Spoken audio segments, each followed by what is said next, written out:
Seguramente muchos de ustedes han estado, al igual que yo, en una situación tan cómoda, tan apacible y tan deleitosa, que uno no quisiera que acabara nunca. Esa fue la experiencia por la que pasaron Pedro, Juan y Santiago, recuerden, cuando estaban con Cristo en el monte de la Transfiguración. Pedro incluso sugirió que se construyeran 3 enramadas y que se quedaran a morar en el monte. Pero eso no era posible, ellos tenían que descender de la montaña y enfrentar la vida tal como la vida es, enfrentar su realidad y descender del monte. Hermanos, este mundo no es un paraíso y el reto de todo cristiano consiste precisamente en vivir como cristiano aquí y ahora a pesar de las circunstancias adversas que nos rodean. En el pasaje que nosotros vamos a estudiar hoy, vamos a ver que esa realidad es presentada en toda su crudeza delante de nuestros ojos.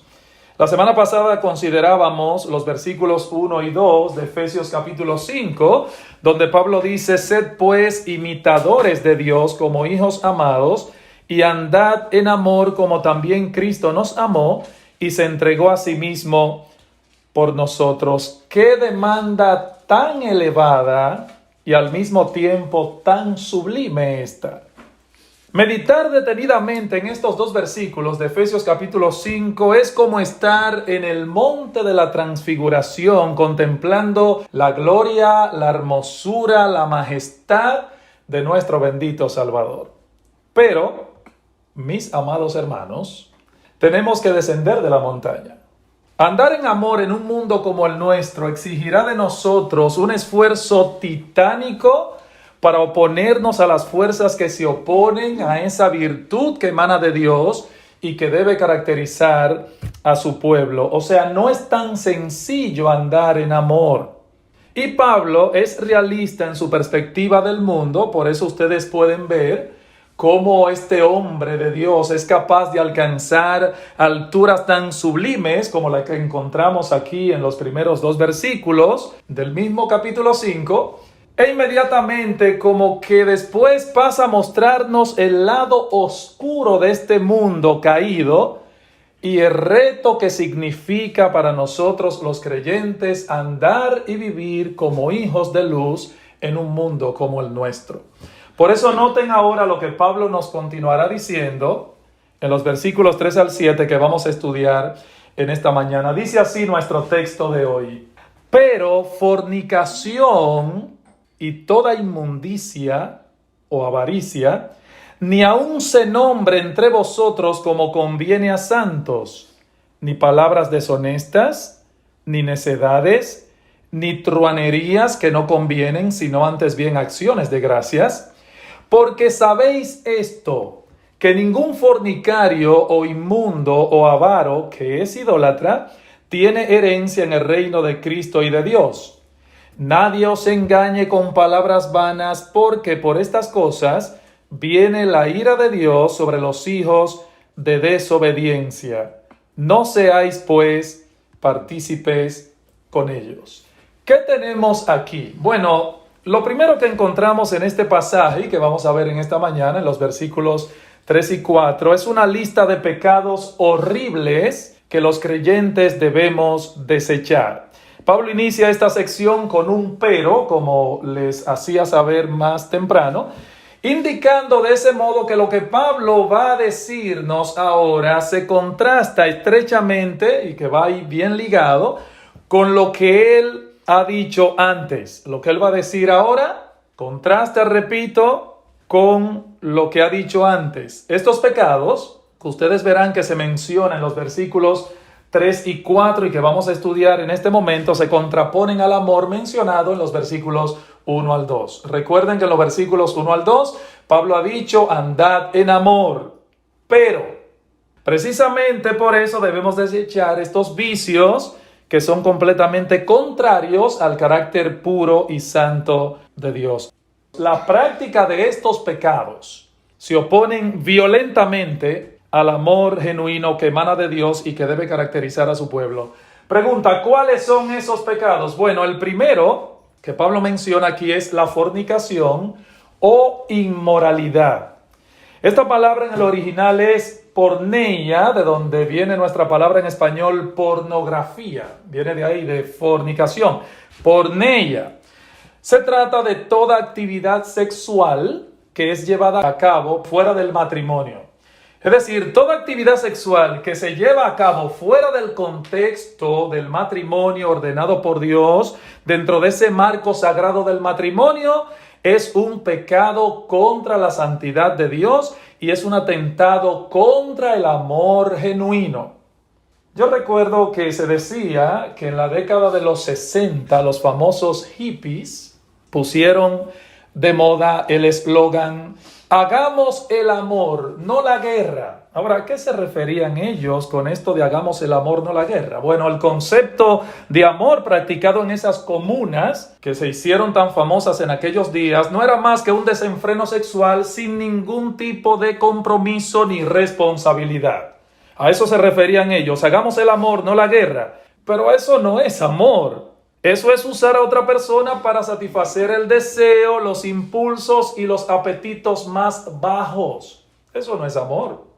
Lo que el mundo identifica, por ejemplo, muchas veces como amor en esas películas románticas o en esas novelas, incluso en las canciones románticas también, lo que el mundo identifica muchas veces como amor en esas cosas, en esas series, hermanos, no es otra cosa que una pasión egoísta y destructiva.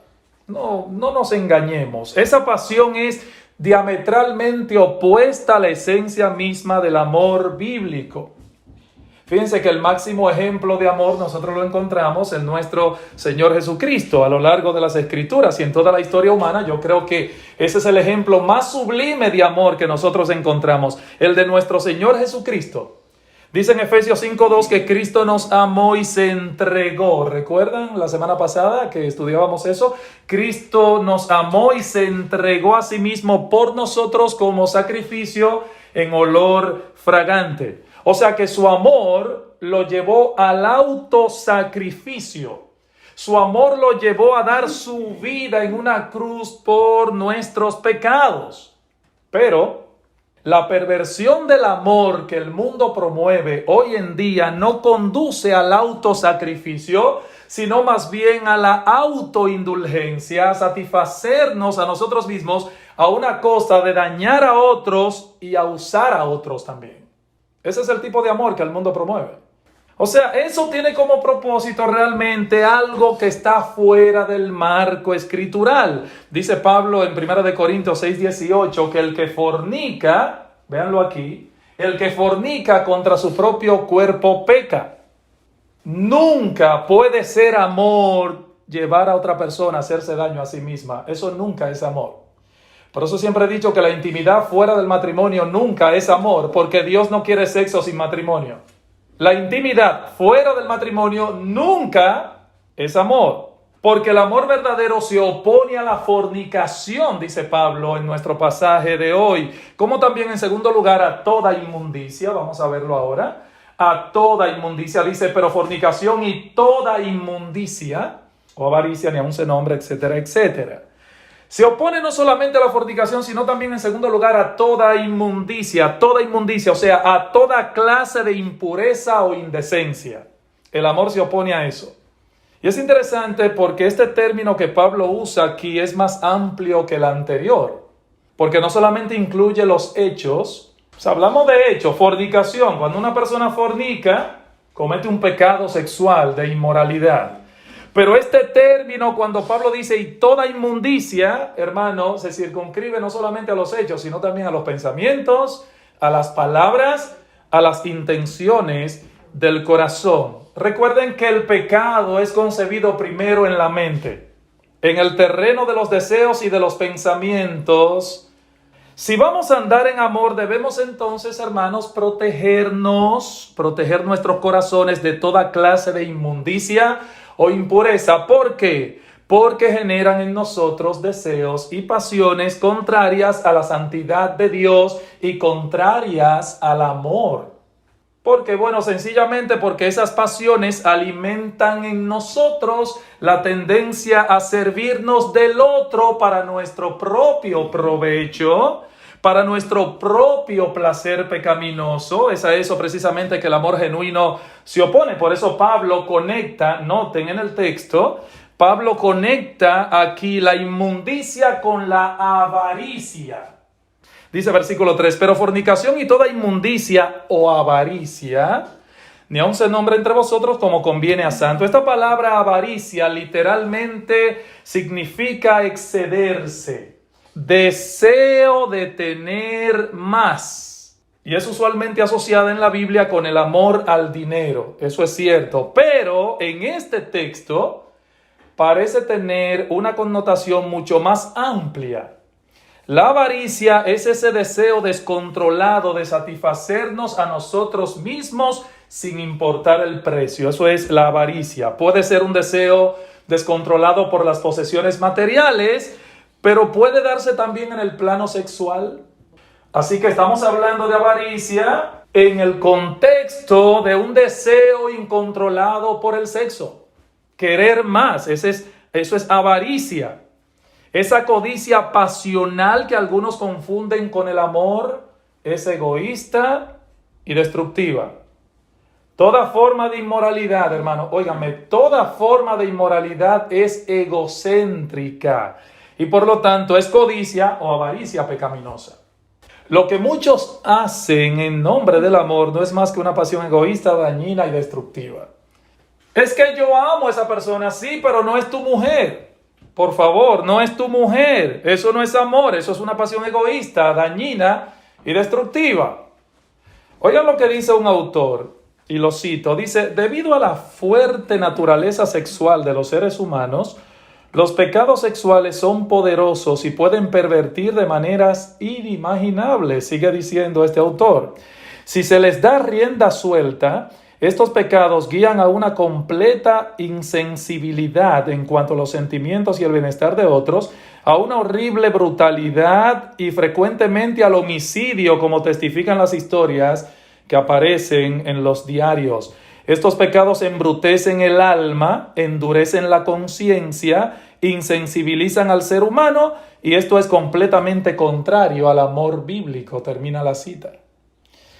El gran David, ese hombre conforme al corazón de Dios, el gran David fue llevado a una horrible condición espiritual y a cometer acciones pecaminosas horribles.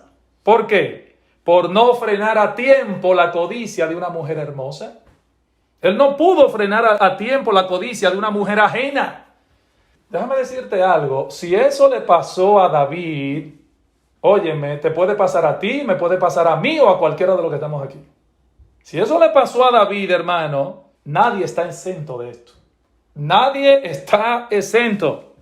Por eso Pablo nos advierte en nuestro texto acerca de estos pecados que no deben tener lugar alguno en la vida de un creyente. Dice otra vez, pero fornicación y toda inmundicia o avaricia ni aun se nombre entre vosotros, como conviene a santos.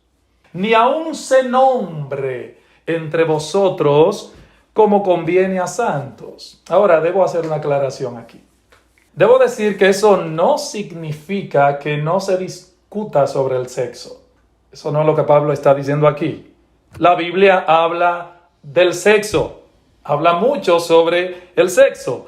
Esto tampoco significa que no debemos hablar de los peligros que corren los que se expongan a estos pecados de inmoralidad, porque eso es precisamente lo que Pablo está haciendo aquí, ¿o no es así? Eso es lo que Pablo está haciendo aquí. Está advirtiendo, o sea, que Pablo está hablando, está nombrando la fornicación, está nombrando la inmundicia. Así que no se refiere a que no hablemos de esos temas, ni mucho menos que advirtamos de los peligros que corren aquellos que se exponen a estos pecados de inmoralidad. Lo que Pablo nos advierte en el texto es que debemos mantenernos alejados de esos pecados en todas sus formas, en todas sus manifestaciones. ¿Por qué, hermano? Porque nuestros corazones son altamente inflamables. Nuestros corazones son altamente inflamables. No podemos pasar cerca del fuego sin sufrir daño alguno, sin sufrir las consecuencias. Escuchen lo que dice Salomón en Proverbios capítulo 6, versículo 27 y 28. Él hace Dos preguntas retóricas, diría yo. ¿Tomará el hombre fuego en su seno sin que sus vestidos ardan? ¿Andará el hombre sobre brasas sin que sus pies se quemen? Bueno, la respuesta es por supuesto que no. Nadie puede agarrar fuego y no quemarse. Nadie es lo suficientemente fuerte como para coquetear con esas cosas y salir ileso. Nadie. ¿Cuál es el antídoto? Mantente alejado. Punto. Mantente alejado. Aquí no valen muchos años en la fe. Aquí no vale mucho conocimiento bíblico. Aquí lo único que vale es la técnica de José. Sal huyendo. Y no te quedes ahí orando, reprendiendo. No. Corre. Y mientras está corriendo, ve orando, pero corre. Aquí hay que correr. Aquí hay que apagar la televisión, cerrar esa red social y correr. Si no corres, te quemas. No te la des de espiritual ni que reprendiendo a Satanás. No, corre. Y mientras corre, ve orando si tú quieres, pero corre. Como mucho hay que buscar el pecado para vencerlo. Y eso. En la playa, un siervo y que evangelizando. Y que evangelizando un siervo una vez, regando tratado en la playa. Una mujer, ya usted sabe. En los bares. Y él está así embelesado y dice, varón, ¿qué fue? No, aquí mirando cómo el diablo tiene las almas. Pero mirando una mujer, ya usted sabe. El tanga. Cómo las almas se están perdiendo, con los ojazos así encima de una mujer. Y eso. Mira lo que dice Proverbios 5:8. Aleja de ella tu camino, no te acerques a la puerta de su casa. Aleja de ella tu camino, no te acerques a la puerta de su casa. No te acerques, no te expongas. Estas cosas ni aun se nombren, dice Pablo. Aleja de ella tu camino. O sea, con estas cosas no se juega. Eso es lo que está diciendo este padre a su hijo aquí en Proverbios. Es un padre exhortándole a su hijo sobre la vida, sobre por dónde andar, por dónde no caminar, lo que debe hacer, lo que debe evitar. Eso es lo que encontramos aquí en todo el libro de Proverbios. Y dice, aleja de ella tu camino. O sea, con esas cosas no juegues, mi hijo. No juegues con eso.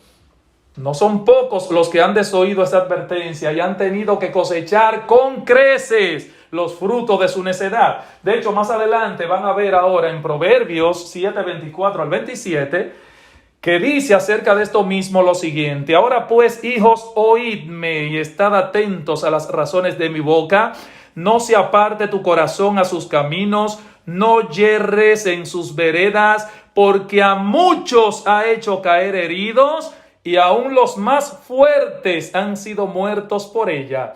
Camino al Seol es su casa, que conduce a las cámaras de la muerte. Cuando yo leía ahí aún los más fuertes, yo pensé en Sansón, que lo que la fuerza de 1000 filisteos no pudo hacer fue logrado por la falda de una sola mujer. Fue suficiente para vencer al campeón. Él venció a 1000 hombres solo, y la falda de una mujer fue suficiente para rendir al campeón. Una vez más, la misma advertencia: manténganse alejados. En 1 Corintios 6:18, Pablo se detiene en una serie de consideraciones teológicas acerca del cuerpo humano. Es donde él dice que nuestro cuerpo es templo del Espíritu Santo, etcétera, etcétera. Y Pablo hace esto para llevarnos a la conclusión de que la inmoralidad sexual es altamente pecaminosa y destructiva. Sin embargo, es obvio que Pablo no pensaba que esa instrucción en sí misma era un antídoto seguro para guardarnos de caer, porque en el versículo 18, miren lo que él añade ahí: huid de la fornicación. Huid de la fornicación. O sea, ya les expliqué, dice Pablo, una serie de cosas acerca de la malignidad peculiar de este pecado, pero hermanos, dice Pablo, esa explicación no será suficiente si no huyen. Huid de la fornicación. Y en este punto tenemos que hacernos una pregunta que nos ayuda a examinarnos a nosotros. Hermanos, ¿estamos nosotros, los cristianos de esta generación, tomando en serio estas advertencias?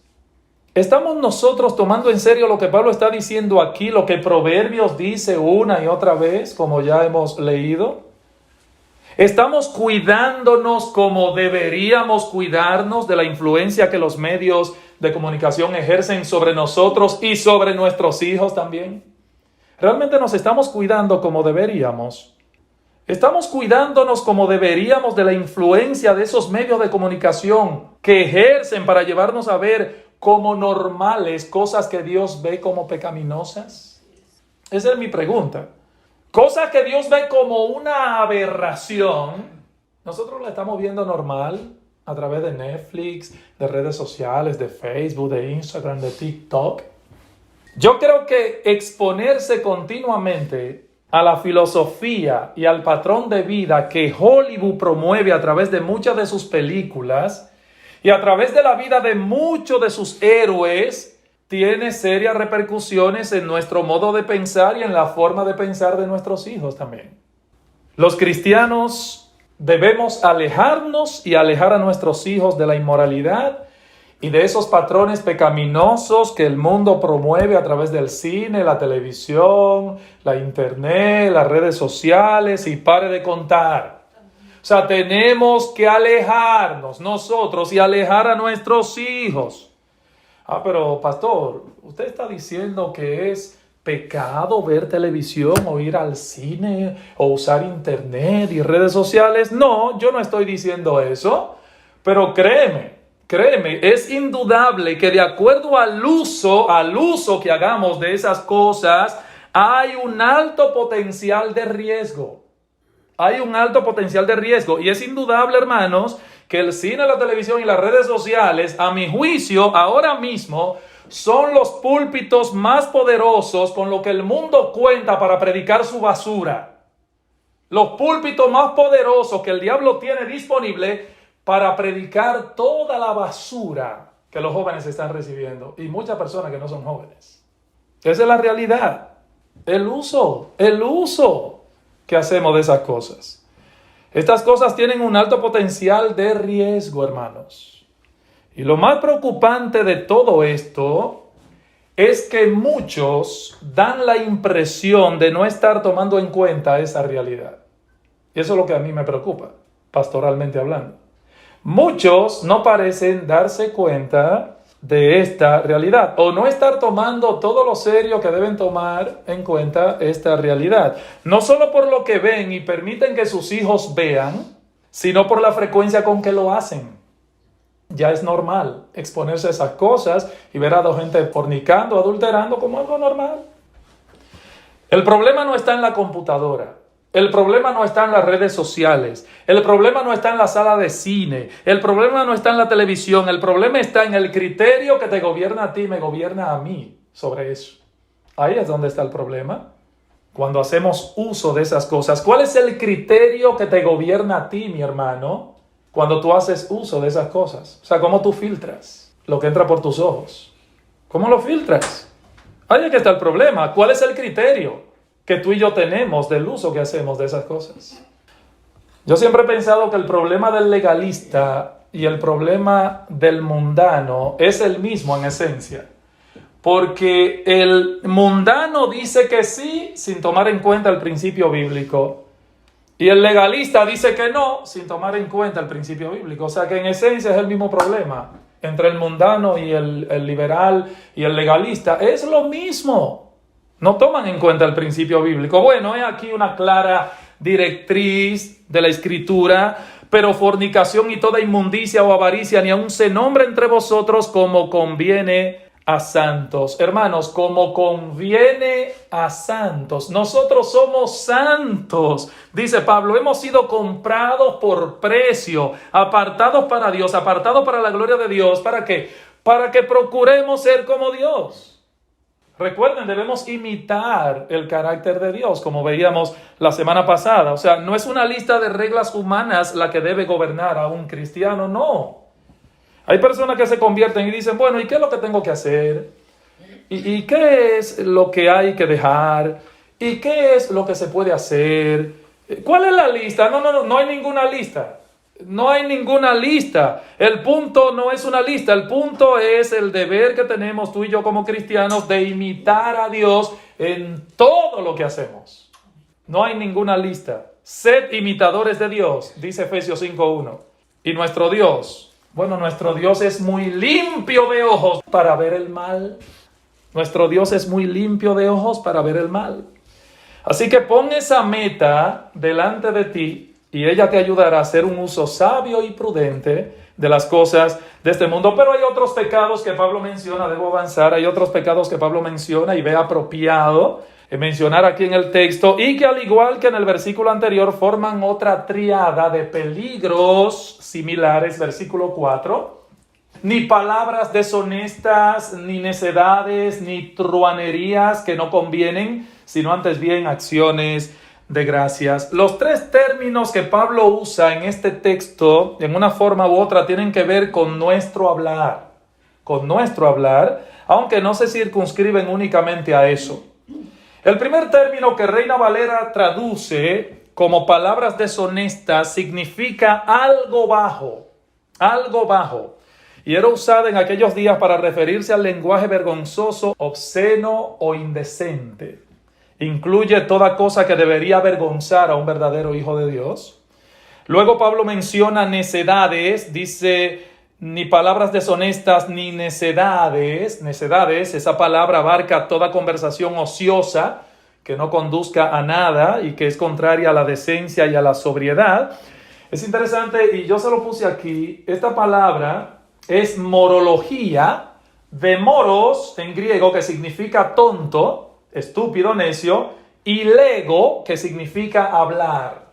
Esa es la palabra griega que Pablo usa ahí. Esta palabra puede ser traducida literalmente como hablar sandeces.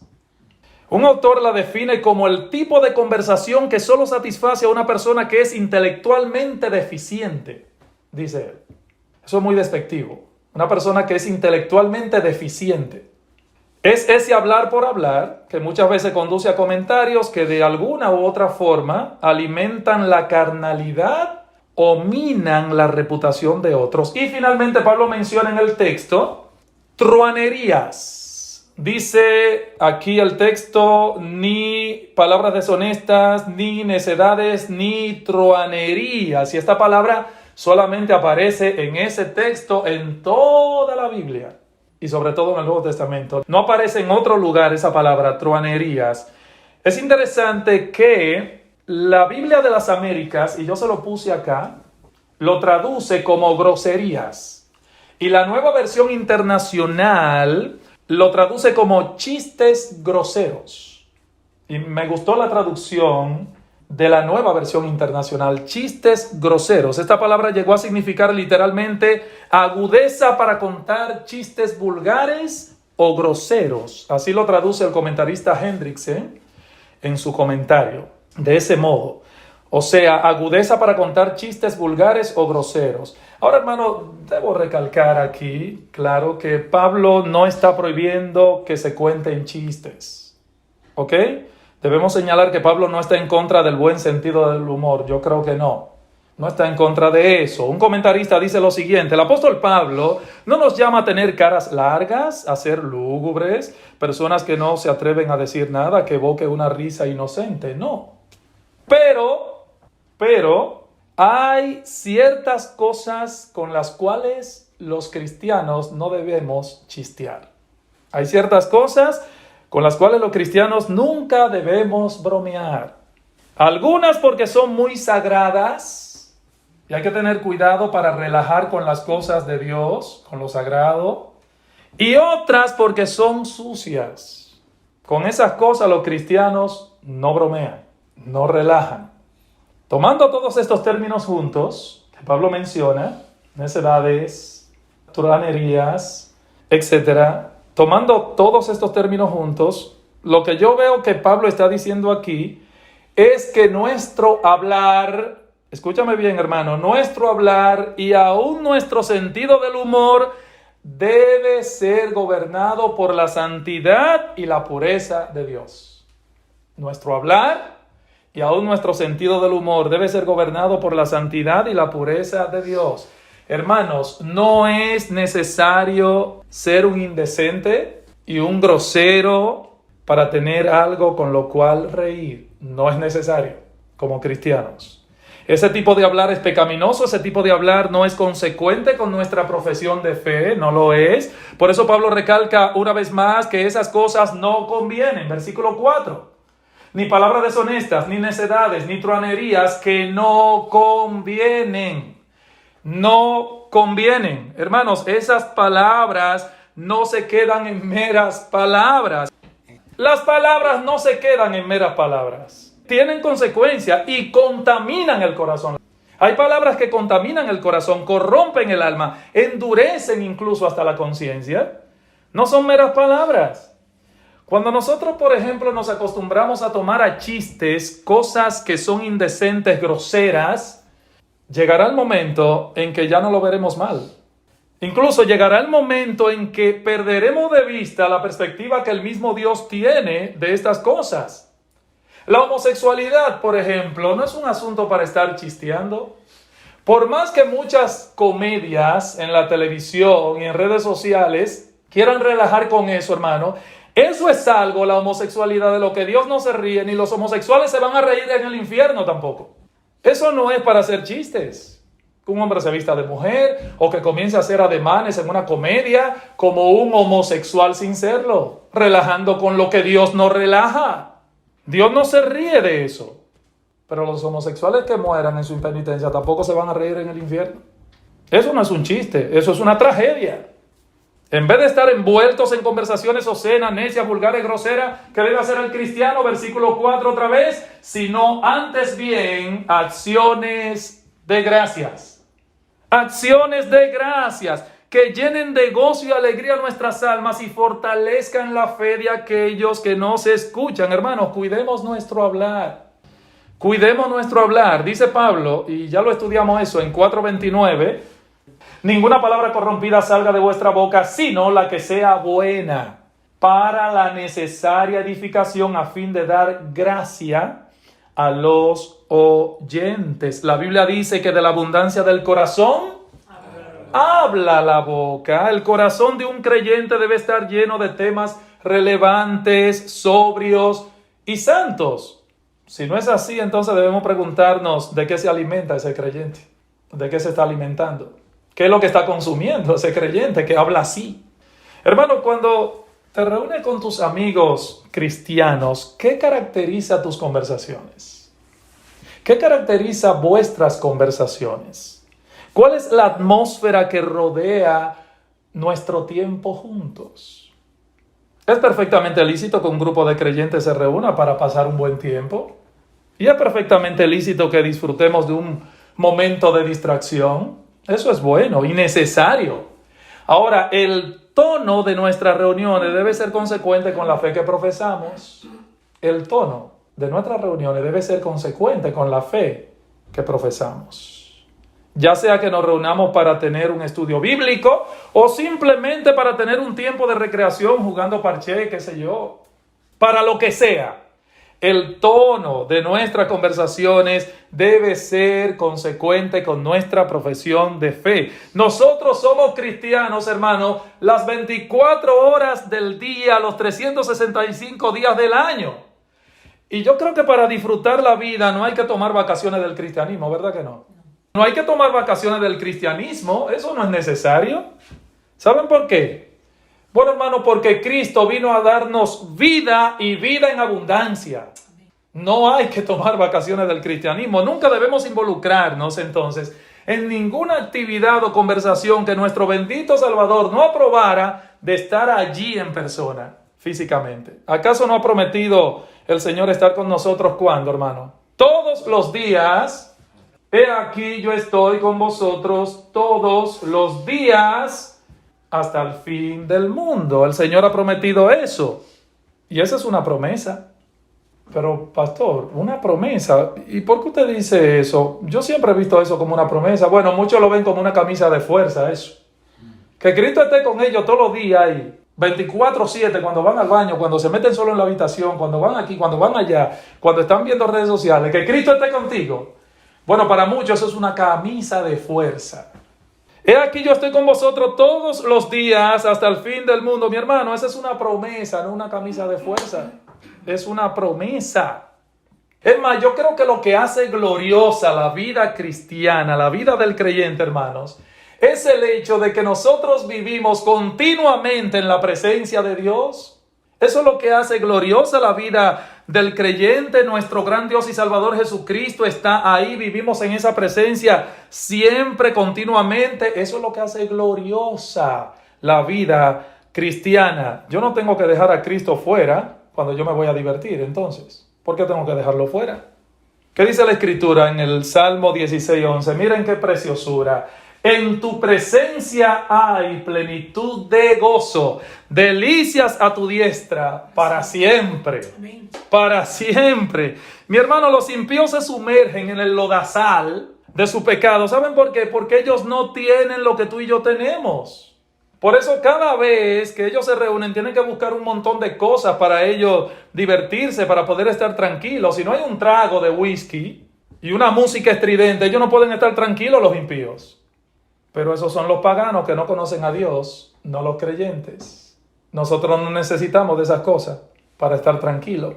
Ellos no conocen al Salvador que tú y yo conocemos. Ellos no comparten la misma esperanza que tú y yo compartimos. Ellos no tienen nada que nosotros debamos envidiarle. No envidies a los impíos, ni mucho menos comparta su estilo de vida. Noten lo que Pablo sigue diciendo en el texto. Él no se limita a dar una lista de pecados que deben ser desechados, sino que también nos da buenas razones para desecharlas, y eso es lo que ya vamos a ver brevemente ahora.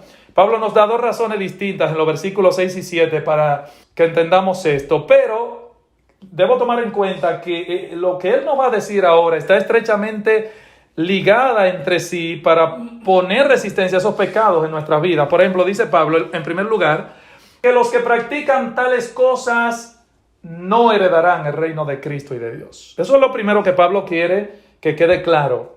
Dice allí, porque sabéis esto, la idea es, ténganlo por seguro.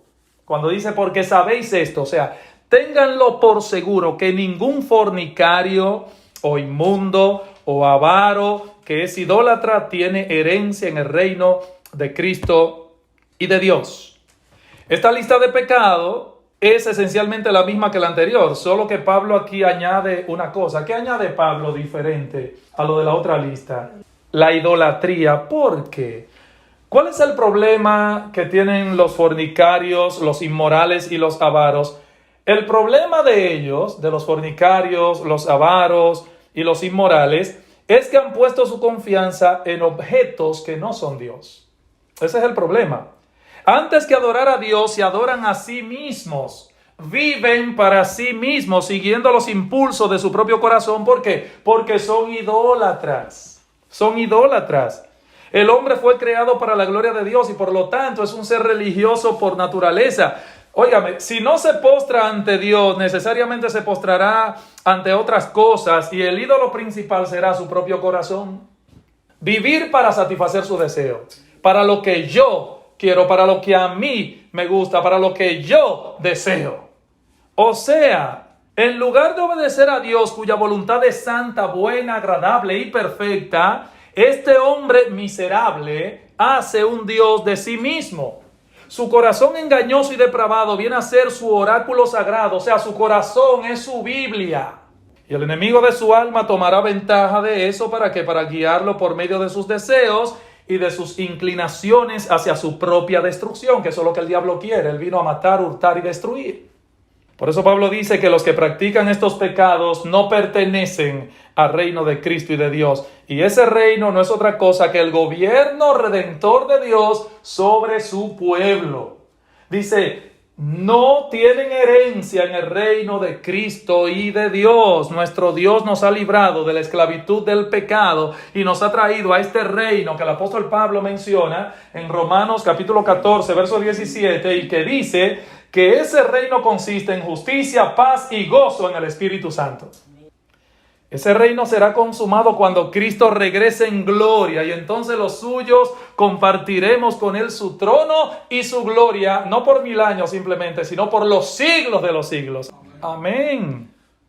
Eso es lo que Pablo está diciendo en nuestro texto, que en ese reino no tendrá parte ni los fornicarios, ni los inmundos, ni los avaros, ni los idólatras. 1 Corintios 6:9. ¿No sabéis que los injustos no heredarán el reino de Dios? No erréis, en otras palabras, no se equivoquen, ni los fornicarios, ni los idólatras, ni los adúlteros, ni los afeminados, ni los que se echan con varones, ni los ladrones, ni los avaros, ni los borrachos, ni los maldicientes, ni los estafadores heredarán el reino de Dios. Ahora, Pablo nos dice también que esos pecados atraen sobre los hombres la ira de Dios. Vean lo que dice allí. Dice Pablo, nadie os engañe con palabras vanas, porque por estas cosas viene la ira de Dios sobre los hijos de desobediencia. Miren, en el tiempo en que Pablo escribía y en el tiempo en que Pablo vivió, habían personas como las hay en el día de hoy, que no tomaban en serio estos pecados y decían que incluso se puede ser cristiano y al mismo tiempo indulgente con estas cosas. Judas menciona en su carta, no lo vamos a buscar ahora, simplemente lo menciono, pero Judas menciona en su carta a los falsos maestros que convierten en libertinaje la gracia de Dios. Los mismos falsos maestros con los que la iglesia de Cristo ha tenido que luchar a lo largo de toda su historia. Pero que la salvación es por gracia, varón. No importa lo que hagas, no importa cómo vivas, tu salvación está segura en Cristo si has creído en Él. Sí, nuestra salvación es por gracia, por medio de la fe en Cristo. Fantástico. Y esa salvación está segura en Jesucristo. Pero esa gracia que salva también transforma. No solamente somos justificados, sino también santificados por el Espíritu Santo. ¿Qué pasa? Esa gracia transformadora también es una gracia santificadora. Santifica. Dice Pablo aquí, cuidado, cuidado. Esa gracia que salva también transforma y produce un estilo de vida que no es consecuente con la práctica de esos pecados que yo les mencioné. Dice Pablo, estas son palabras vanas y engañosas. Por eso dice Pablo, cuidado. Nadie os engañe con palabras vanas, porque por estas cosas viene la ira de Dios sobre los hijos de desobediencia. No seáis pues partícipes con ellos. Noten que Pablo no dice aquí que esa ira vendrá. ¿Lo notaron? Pablo no dice, esa ira vendrá. Eso no es lo que yo veo aquí. Pablo dice que esa ira viene. Claro, en el futuro esa ira se manifestará con toda su fuerza en la condenación eterna de los impíos. Pero esa ira, hermano, créanme, se está manifestando aquí y ahora de diversas maneras. Porque estos pecados que Pablo mencionó atraen la ira de Dios como el imán atrae al hierro. La ira de Dios viene, dice Pablo. Son muchas las consecuencias físicas, incluso emocionales, espirituales que vienen sobre aquellos que llevan esa clase de vida. Yo escuchaba en estos días ¿cuál ha sido el fruto de la revolución sexual de nuestra generación? Me espanté. Más allá del daño psicológico y sociológico, hoy hay más de 26 enfermedades venéreas que son epidémicas en la población. Oiga esto, 1 de cada 5 norteamericanos tiene algún tipo de virus de enfermedad venérea, 1 de cada 5. De acuerdo con un nuevo estudio realizado, 56 millones de norteamericanos están infectados con alguna enfermedad virosa transmitida sexualmente. En todo el mundo hay alrededor de 100 millones de casos de gonorrea solamente. Además hay sífilis, clamidia, herpes, millones de personas lo padecen, tanto como el terrible SIDA y 21 otras enfermedades transmitidas sexualmente. Alarmante estadística. ¿Qué significa todo esto? Hermanos, la ira de Dios viene sobre los hijos de desobediencia. Eso es una manifestación de la ira de Dios. Las enfermedades venéreas. ¿Quién sabe lo que todavía falta? Porque el mundo no va a mejorar, va a empeorar. Hijos de desobediencia. La ira de Dios viene sobre los hijos de desobediencia, le llama Pablo. Son hijos de desobediencia. Y esta es una expresión hebraica que significa la naturaleza de ellos es desobedecer. Esa es la idea. Su naturaleza es esa. Lo normal de ellos, no, ellos son hijos de desobediencia, como hijos de perdición. A todo preguntan, ¿y qué tiene eso de malo? ¿Y por qué no se puede? Pero que yo no le veo a eso nada de malo. La pregunta no es qué tiene de malo, la pregunta es qué tiene eso de bueno. Esa debe ser la pregunta. Concluyo con esto.